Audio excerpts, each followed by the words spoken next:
Чувстваш ли, че в отношенията ви има дистанция?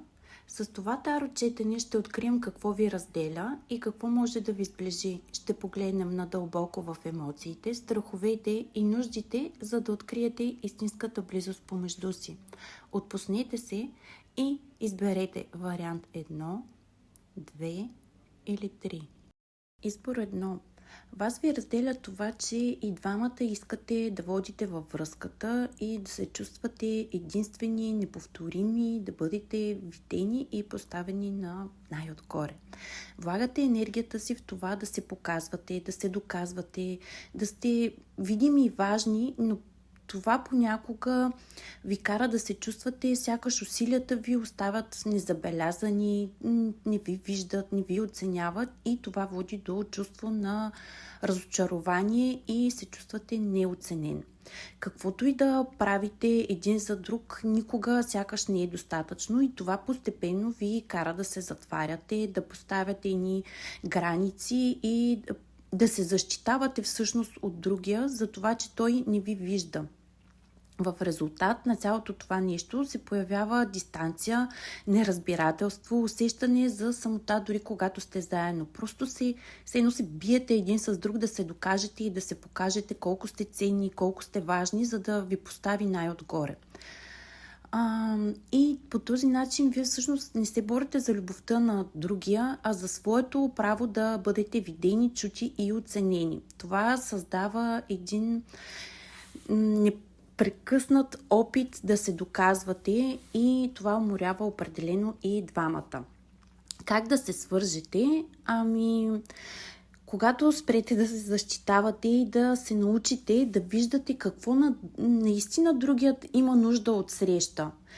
Като започнете спокойно, честно, открито да говорите, без да обвиняваш, без да се защитаваш. Аз това направих, ти не го видя, ти защо се държиш така? Не, просто спокойно кажи какво негово действие те е накарало да се чувстваш неоценен и невидян.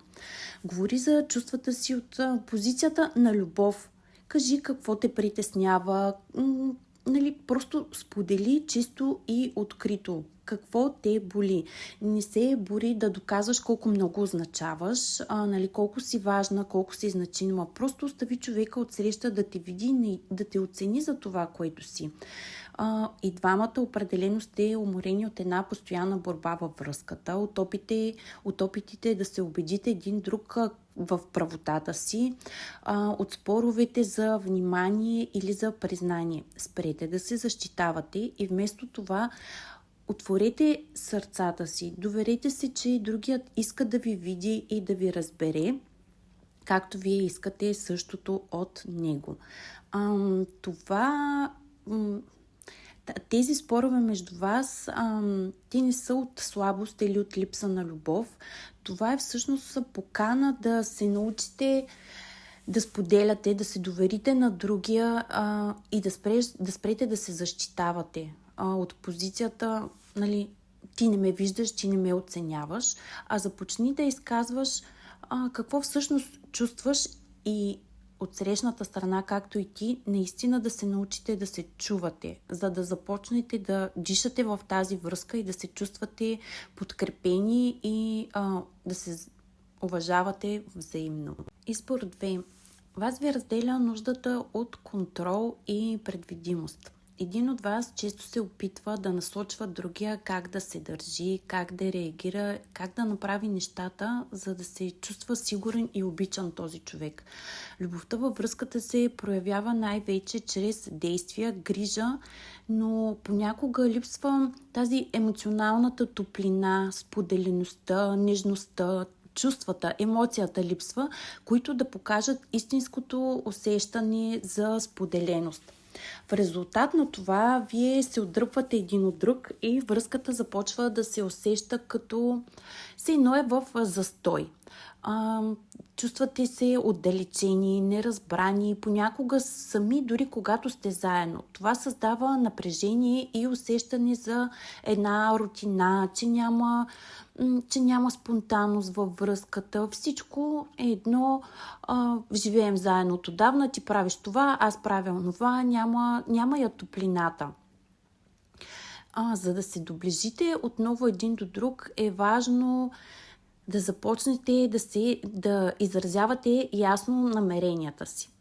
Трябва да се заяви, нали, всеки да каже как вижда развитието на връзката от тук нататък, без страх и без натиск, естествено. Тук не говорим за манипулация, а просто да намерите един нов начин да изразявате нуждите си.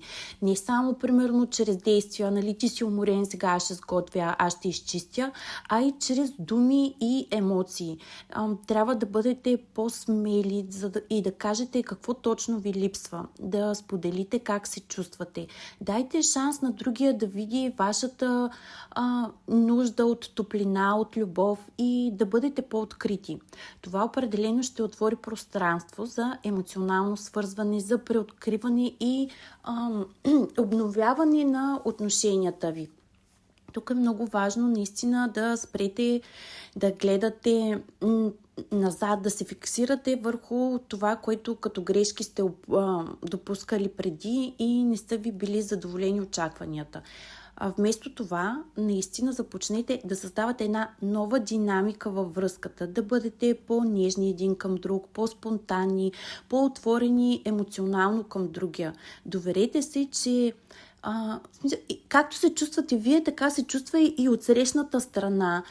Покажете чрез думи и действия това, което усещате. Връзката ще се съживи, когато придобиете смелостта да говорите за емоционалната си уязвимост. Т.е. нали, да може отсреща да ви посрещнат нуждата от стабилност, от грижа, от една емоционална топлина. Това е моментът да започнете отново да преоткривате радостта, топлината помежду си, да създадете една по-спонтанна, по-емоционална връзка. Избор номер 3. Вас ви разделя нуждата от самостоятелност и самодостатъчност. Сякаш всеки се справя сам и не разчита на другия. Държи на собствената си независимост. Това често идва от страх да не се покажете уязвими, че не може да се справите сам или че ви е трудно да се справите сам. Страх да признаете, че имате всъщност нужда от един от друг. Когато всеки се справя по-отделно, нали, сам за себе си, се създава определено една дистанция. В резултат на това се появява усещане на самота, празнота, дори когато сте заедно. Държите се силни, независими, да защитиш сърцето си, да не бъде наранено, но именно това поведение затруднява истинската близост. Разделението тук не е от липса на любов, а от недостатъчно споделяне и отваряне. Всеки пази себе си, вместо да се срещне открито с другия. Свързването идва като споделите емоциите си. Това, което сте преживели, болката, разочарованието, вината, която много дълбоко държите в себе си. Позволете си да общувате открито и да покажете къде ви боли, къде се чувствате разочаровани и несподелени. Не се правете на самостоятелни, на самодостатъчни. Това ви отдалечава. Хубаво е да знаете, че може да се справяте сами, но споделеността е това, което ви сплотява и ви обединява. Отворете сърцето си за любов, за нежност, за помощ. Позволете си да приемете чувствата си и не се опитвайте да ги контролирате, а ги споделете на другия, за да може той да ги види и да ги разбере. Само когато се отпуснем и позволим на другия да навлезе в нашия свят, тогава връзката може да се запълни с топлина, споделеност и едно взаимно уважение на чувствата и нуждите на другия.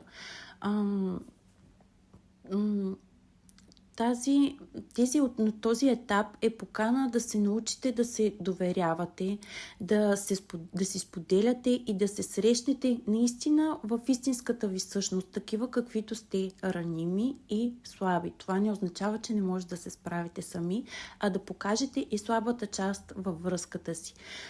спрете да се защитавате и се отворете за другия, за да имате пространство да дишате, да се намерите и да отворите едно пространство за близост, топлина и за взаимна подкрепа.